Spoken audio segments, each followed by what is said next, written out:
I've been asked to comment on the claim that an unreacted thermite material was found in the debris of the World Trade Center buildings. In particular, I've been asked to address this paper, which was published in the Open Chemical Physics Journal. The paper concludes with this statement. Based on these observations, we conclude that the red layer of the red-grey chips we discovered in the World Trade Center dust is active, unreacted, thermitic material, incorporating nanotechnology, and is a highly energetic pyrotechnic or explosive material. In order to understand the significance of what this paper is saying, I'll give a brief summary of thermite and thermate. Thermite is a mixture of powdered aluminium and some form of metal oxide, usually iron oxide, although it can be made with other metallic oxides, including, for example, copper. When these two materials react, the result is a formation of iron and aluminium oxide and a great deal of heat. In short, it is a highly exothermic reaction. Also, because the oxygen necessary for the process comes from the metal oxide, thermite compounds do not require atmospheric oxygen, and so are ideal for use in, amongst other things, underwater incendiary devices. However, thermite can be somewhat troublesome to ignite, and the subsequent reaction is violent and unpredictable. These factors, as well as the difficulty of applying it to the surface of a structure in a satisfactory manner, mean that it is not suitable for controlled demolition. As far as I'm aware, thermite has never been used in a controlled demolition ever. Thermate is a variety of thermite, with the addition of small quantities of other substances, such as sulfur. These additional elements have the effect of increasing the heat output and also lowering the ignition point. Nanothermate is the same as thermate, but the particles are smaller. It has been suggested that this form of thermate can be contained in a gel and be formed or shaped in such a way that it could be used in a controlled demolition. That said, I am not aware of any thematic material ever having been used in a controlled demolition. Back to the paper. Before going into detail of the paper, it's necessary to look at the authors and where the paper was published. In relation to the authors, you can easily do the research yourself. I'll mention just a few. Stephen Jones is a well-known 9/11 conspiracy theorist who has been publishing papers on the subject for 5 years or more. He also gives many lectures on the subject. Niels H. Harrit has a similar pedigree. Greg Roberts gave his address as Architects and Engineers for 9/11 Truth, a collection of 1,000 or so people from across the world who have joined together to encourage further investigations into 9/11 due to their belief that the original investigations were, in effect, a cover-up. One gives their address as International Center for 9/11 Studies. The website for that organization is somewhat lacking in detail, so I used the Contact Us function, and I did get a response. I'll come back to that later. Bearing in mind that the conclusion that they reach in this paper basically uncovers one of the greatest conspiracies the world has ever known, where do they go in order to publicize their findings? The Open Chemical Physics Journal. This, it has to be said, is an interesting choice.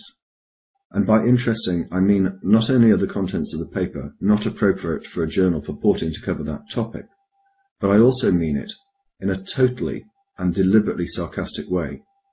The journal is nothing short of a joke. Despite having an editorial board of 90 or so people from throughout the world, in 2009, the journal published 4 papers. To give you some idea of how staggering this is, YouTube user Thunderfoot has published, on average, 4 papers a year. But perhaps what is more interesting is the account given by Philip Davies, a graduate student of Cornell University. This article appeared in the New Scientist in September of last year. I'll pick it up at the beginning of the second paragraph.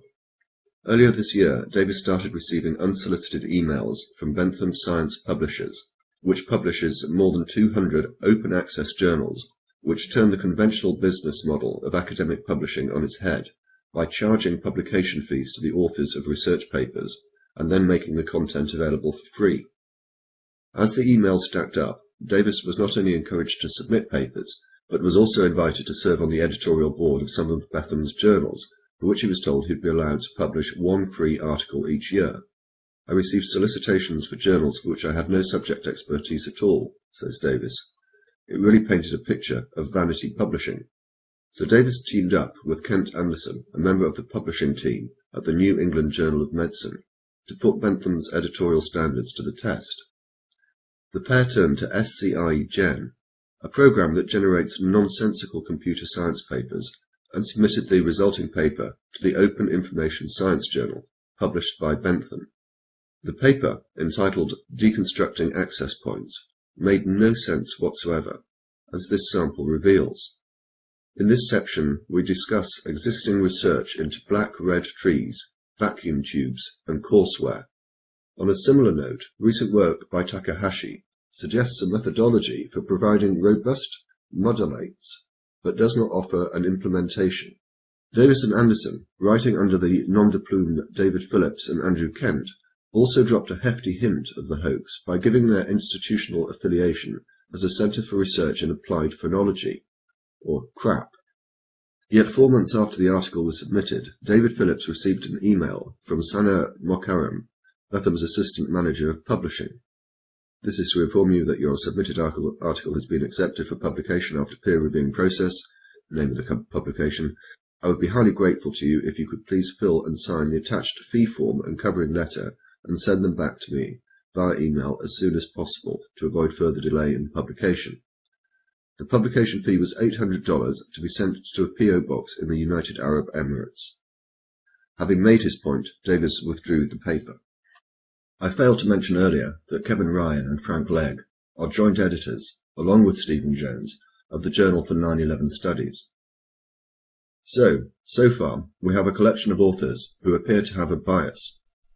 Allegations of bias are something that Stephen Jones is familiar with. In his paper, Why Indeed Did the WTC Buildings Collapse?, he used this photograph, with the annotation, workers evidently peering into hot core under the WTC rubble. This photograph was doctored.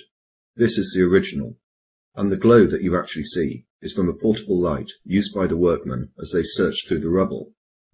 Jones has also faced criticism for his analysis of Mayan archaeological evidence as supporting his belief that Jesus had in fact visited America. In any event, the authors then published the paper in an obscure journal with a dubious reputation for peer review. But it gets even better than that.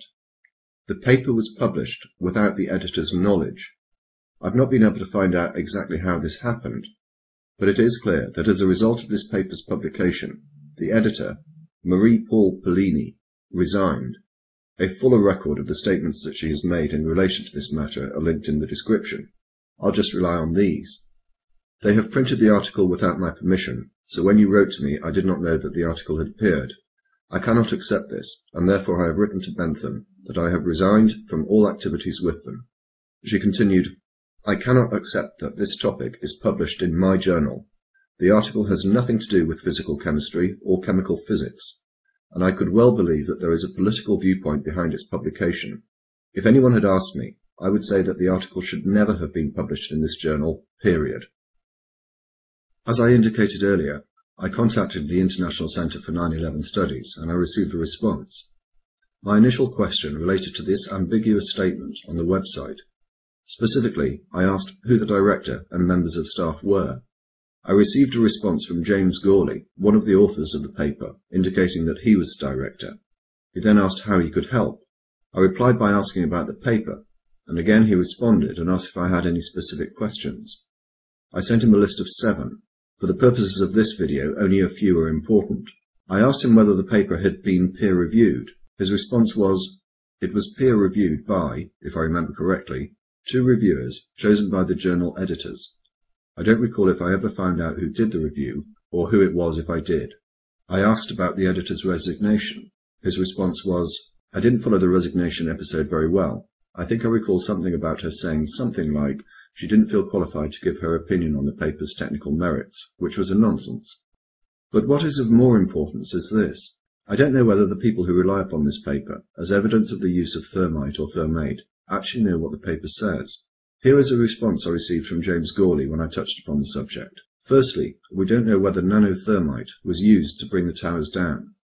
It might have played some other role, such as keeping the fires going long enough to make the fire-induced collapse theory plausible. It might have been used in conjunction with other high explosive materials to bring the building down. Nanothermite matches are known to exist, and I believe that they can be used to detonate high explosives. We really just have no idea how it was used. The salient point is, it shouldn't have been in the WTC dust at all. And here is Niels Harrit, another of the co-authors, talking about the same issue. So what effect would the nanothermite have had on the collapse of the towers on September the 11th? Actually, within the group of authors behind this paper, which we published in April, there are diverging opinions about what this nanothermite was used for. And in my opinion, we should not speculate in a scenario for the demolition. For these reasons, and the reasons I've outlined in the video, I do not intend to deal with the contents of this paper unless there is a specific question about it that demands a response.